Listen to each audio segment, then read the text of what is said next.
الان لدينا الكابتن سلاف يقدم فاصل من هذا الى سلاف ما سلاف ما سلاف اما عليك سلاف هذا يصير حكم المباراه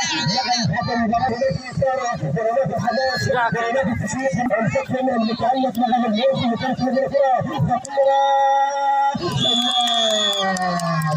الله الله الله الله الله عليك يا سلاف التصفيق مرة أخرى لسلاف وجبات الله عليك يا سلاف إن الحكم يوقع لدينا عطر غفران ولدينا عطر هنا لا نسجل هدف رائع نعم هدف نعم الكابتن عطر حاضر يسجل هدف الأحلى والأروع من أين لك هذه الإمكانيات يا كابتن عطر نعم مع سلاف ماذا تفعلون نعم دائما وأبدا هكذا دائما نعم هكذا دائما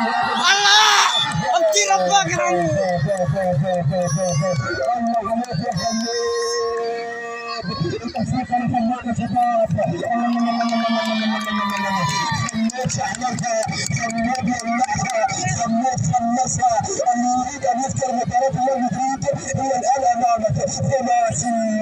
لا لا لا لا لا لا الفريق نعم صرح الان يرسل رساله لكل الفرق ان الاحمر نار نار الاحمر قادم بجميع المشاوير نعم الشياطين الحمر يدكون اشتباكا نعم الاتحاد بثلاثيه لكن كما قلنا فريق الاتحاد قدم كل ما لديه من امكانيات ولديه لاعبين لا ينفع شيء مجرد شيء تنبيهات وكما قلنا لا ينفع شيء تنبيهات شيء بعض اللمسات من اجل تمركز اللاعبين وحركه الريح الى مداريها او معارف المياه الى مداريها دائما وابدا مشاهدينا المتابعين الاعزاء وكما قلنا لكم دائما وابدا هذا سيكون لدينا شباب البطول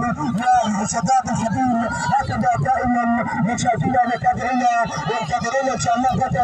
الليل فاتن ايام ولكن ما زلنا معاكم وهذا كره سريعه في منتصف الملعب نلقى نجم الكره الاسيل